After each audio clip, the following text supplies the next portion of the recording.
In This Moment. Группа, которая вдохновила меня во многом. Благодаря ей я осталась в мире тяжелой музыки надолго. Потрясающие декорации на шоу, великолепные образы, очень красивая оболочка, но так ли хороша начинка? Прежде чем мы начнем, я хочу сказать вам, ребята, что от вас зависит участь этой рубрики, потому что последний мой видос про брингов вообще не зашел, поэтому очень долго не было данной рубрики. Если хотите, чтобы она продолжалась, пожалуйста, поддержите ее, поставьте лайк, напишите какой-нибудь комментарий, например, какую группу хотите видеть следующей, и я буду продолжать. О чем поют In This Moment? Погнали!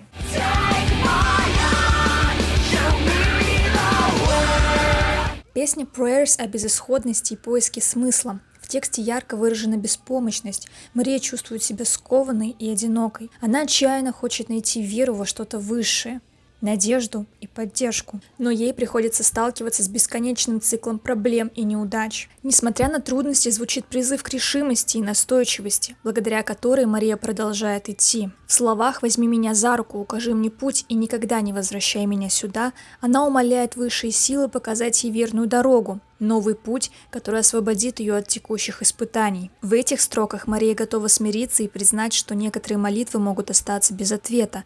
Она намерена отпустить ситуацию и двигаться дальше. На песню Prayers был снят клип, в котором группа играла в древней часовне. Интересный, но неприятный факт: во время съемок клипа Мария Бринг столкнулась с камерой и сломала себе нос. Так как это был их первый клип и бюджет ограничен, они не могли прервать съемку, поэтому заклеили рану. Мария закончила петь, но часто прикрывала лицо волосами, чтобы пострадавший нос не был заметен.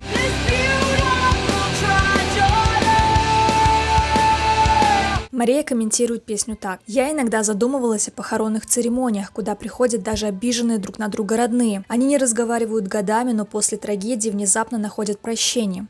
Иногда что-то мрачное может создать что-то по-настоящему прекрасное». Судный день, упомянутый в песне, можно интерпретировать как предстоящую расплату или столкновение с последствиями своего выбора. Однако, несмотря на боль, в страданиях есть какое-то очарование и красота. Упоминание о красивых мелодиях, чтобы смыть ложь, предполагает отчаянную попытку найти утешение или отвлечься от жестокой правды. Во втором куплете фокус смещается на другого человека, и Мария задает вопрос: будет ли он поддержкой или же станет причиной трагедии. В целом, Beautiful Tragedy погружает в чувство сожаления и вины. Она идеально подходит, чтобы пострадать, поностальгировать и так далее.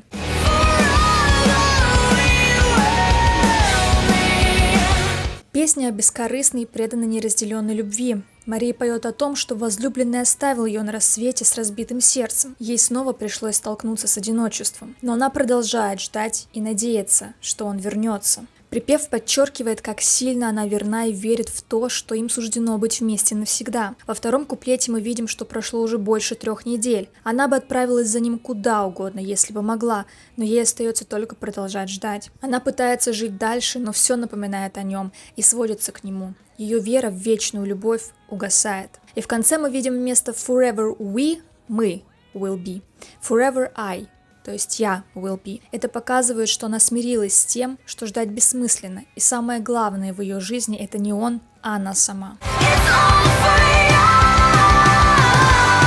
Мария в одном из интервью говорила, что посвятила эту песню своему единственному сыну. Она выражает любовь и преданность ему. В тексте говорится, что время идет, начинается очередное выступление, она выходит к слушателям и понимает, что теперь у них с сыном все будет хорошо, и все тяжелые времена позади. Даже находясь в разлуке, она заверяет, что всегда рядом и готова оказать поддержку. В туре она знакомится с огромным количеством людей, посещает множество городов, но думает только о том, как он там, и хочет поскорее увидеть любимого сына. В разлуке очень тяжело, но они смогут справиться, ведь все, что она делает, это ради него и его счастья.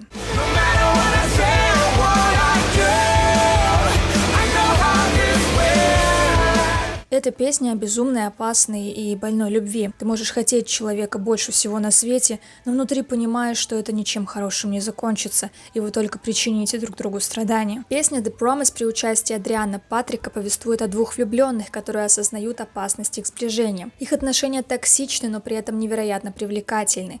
Они отравляют друг другу жизнь, однако никак не могут расстаться. Это бесконечное сближение и отдаление невыносимо.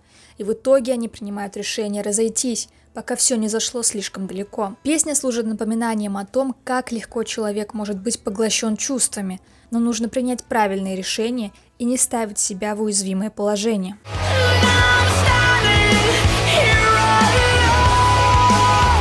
Одна из моих любимых песен In This Moment. В свое время она помогла мне пережить расставание. Красивая лирика, которая помогает идти в новое с высоко поднятой головой. Мария поет о том, что отношения с человеком подошли к критичной точке. Так много вопросов осталось без ответов, но нужно принимать решение. Ей так обидно, что он даже не замечал, когда ее не было рядом. Она выбирает себя и готова уйти, чтобы выжить. Фраза «стою здесь одна» повторяется на протяжении всей песни, подчеркивая ее независимость и силу, несмотря на чувство одиночества. Во втором куплете Мария поет о том, что все принесенные для нее жертвы и попытки изменить ситуацию сделали только хуже. Она пытается отпустить и желает лучшего в новом пути своему человеку, но при этом чувствует внутри тяжесть и борьбу, надеясь, что он хотя бы будет вспоминать ее. В целом, Standing Alone о трудном выборе, который необходимо сделать. Она подчеркивает важность выбора себя и своего счастья.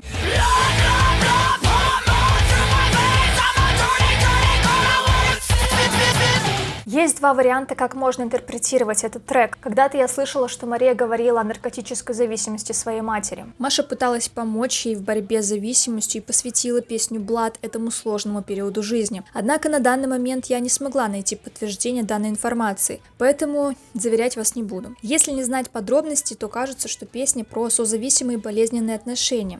Давайте разберем песню с двух вариаций. Мне очень нравится, какое противопоставление использует Мария в лирике. Она поет о противоречивости своих чувств, об эмоциональных качелях, о том, что ее привлекает боль, которую ей причиняют, но отталкивают добрые, хорошие отношения. Типичная женщина, в общем, это сводит ее с ума. Однако, если мы рассматриваем песню, опираясь на комментарий Марии про мать, то мы можем описать те же строки, как взаимоотношения с наркотиками и внутреннюю борьбу. И припев уже не кажется таким метафоричным.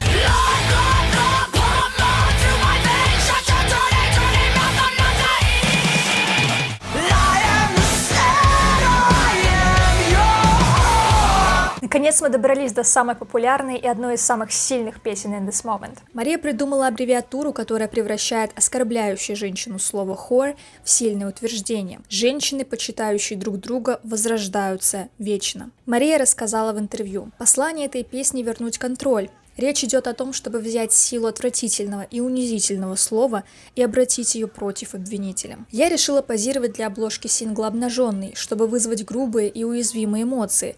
Слово «шлюха», написанное у меня на спине, и «dance cap» символизирует, что я жертвую себя для тех, кто страдает. И я надеюсь, что смогу побудить хотя бы одного человека обрести любовь к себе, которую он заслуживает. Кстати, dance cap, конусообразный головной убор у Марии, использовался в 19 веке в качестве наказания для детей, которые плохо учились. Похоже, колпак из бумаги, называемый капиротом, предписывался грешникам и кающимся во времена Испанской инквизиции. Песня «Whore» — воодушевляющий гимн, говорящий о силе и стойкости женского голоса перед лицом осуждения. Она говорит о мужестве женщины перед невзгодами и бросает вызов общественному ложному восприятию, которое может сложиться о ней. Мария поет обвинителю: «Ты ничего не знаешь о прожитой мной жизни, о пройденных дорогах, о пережитых смертях». Нравится, как Мария обесценивает это слово, превращая его в нечто сильное.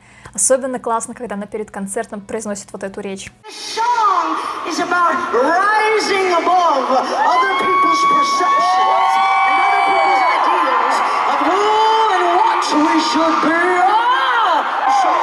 Taking something hateful, degrading, and turning it into something powerful and liberating. So if in some small way, tonight, some small way, I can help to turn hate to love, then I am proud to say to you tonight that I will be your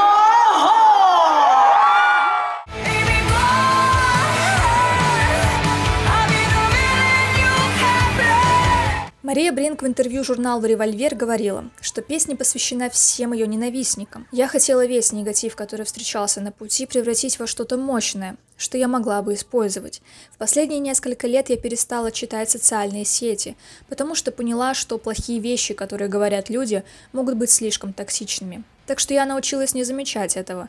Думаю, что лучше просто заниматься своим делом и следовать своему сердцу. Но для этой песни я решила нарушить свое правило. Я сказала, что пойду читать все действительно неприятные комментарии, которые люди пишут обо мне. Все слухи. И так вся группа вышла в интернет и начала гуглить, а потом мы написали песню, используя этот негатив. Мы брали комментарии и интегрировали их в текст.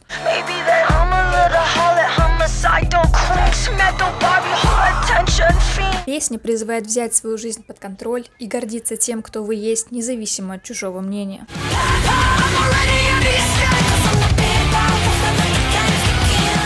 Большой злой волк рассказывает о вашем собственном внутреннем демоне. Мария начинает как будто бы рассказывать нам сказку о злой маленькой свинке алчной, которая является ее частью. Она ведет внутренний диалог со своим демоном.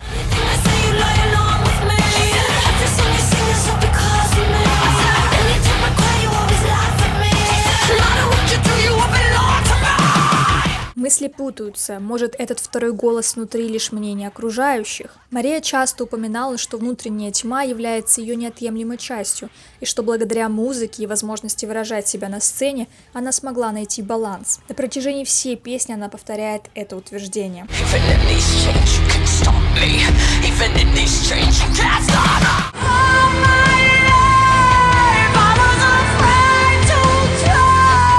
Песня, которая каждый раз доводит меня до мурашек. Сильная лирика, жизнеутверждающая, и невероятный голос Маши сливаются вместе в нечто действительно уникальное. С каждым годом мудрее становится не только Мария, но и ее лирика. Она уже не поет о неразделенной любви или бесконечных страданиях по кому-то. В этой песне она утверждает, что ей не нужна чья-либо помощь. Каждый раз падая, она встает вновь, ведь она боец. Ненависть других она обращала в любовь, а мысли о том, чтобы отступить и сдаться, всегда отгоняла. Всю жизнь Мария боялась не выдержать невзгоды, но сейчас ее не остановить. Это послание о том, как быть борцом перед лицом отчаяния. Песня призывает слушателей не ждать помощи, а взять судьбу в свои руки, быть решительным и найти в себе силы пережить все испытания, что бросает жизнь. А у Марии таких испытаний с самого детства было огромное количество. Это не совсем песня, скорее интро перед финальным треком, но я очень хочу вам о нем рассказать. Это интро интересно тем, что все эмоции Марии неподдельны. Ее пригласили в студию для записи очередной песни, но она не догадывалась, что будет дальше. Звукорежиссер позвал ее в вокальную кабину и в наушниках специально начал говорить грубые слова, напоминая больные для Маши темы, как, например, уход из семьи отца и его неприязнь вместо любви. Он также озвучивал комментарии хейтеров, на что Мария уверенно отвечала, однако в конце не выдержала и расплакалась. Мужской голос здесь олицетворяет давление общества и внутреннее противоречие самой Маши. В ответ она лишь заявляет о своей красоте, чистоте, бросая вызов направленному на нее негативу. Мария прощает обидчика, демонстрируя свою способность подняться над обидой и найти прощение и сострадание.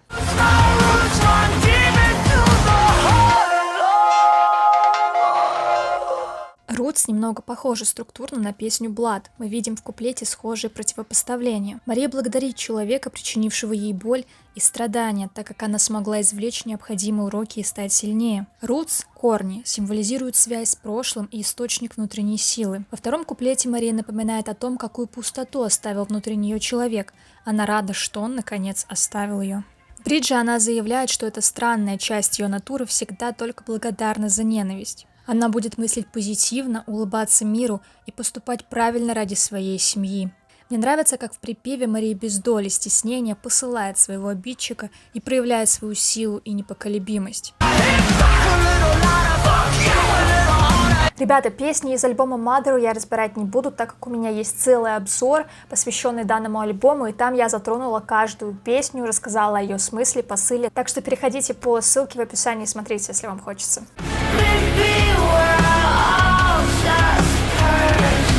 Основная идея песни — не падать слишком глубоко в кроличью нору. Все дело в поиске баланса. Когда я начала сочинять лирику, во мне накопилось много эмоций, и после долгих лет сдерживания я, наконец, смогла их выпустить. Песня была написана во время пандемии. Каждый справлялся как мог. Вы видели, как ежедневно разворачиваются социальные волнения, которые сильно нас беспокоили. Это было безумное время. Наша группа, как и все остальные, застопорилась. Во время изоляции я отправлял Марии музыкальные идеи, над которыми работал, и наработка The Purge ей очень понравилась. Она сказала даже, что это будет наш первый сингл. Песня – комментарий к разрушительной природе человека. Текст изображает мир, охваченный корыстью, обманом, зависимостью и перекладыванием вины. В куплетах песни критикуют способы, которыми люди манипулируют и эксплуатируют других ради личной выгоды. Эти строки говорят о том, что люди зачастую обвиняют, обсуждают, критикуют всех вокруг, но при этом закрывают глаза на собственные проблемы и недостатки. Общество попало в порочный круг лжи и неуместных обвинений. Припев выражает мрачный взгляд на человечество, предполагая, что каждый человек – это паразит. Бридж усиливает неизбежность чистки, так как человечество само может навести на себя беду, самоуничтожиться и очистить землю. В целом, The Purge передает чувство разочарования состоянием общества и призывает к самоанализу и улучшению этого мира, начиная в первую очередь с себя, пока не стало слишком поздно.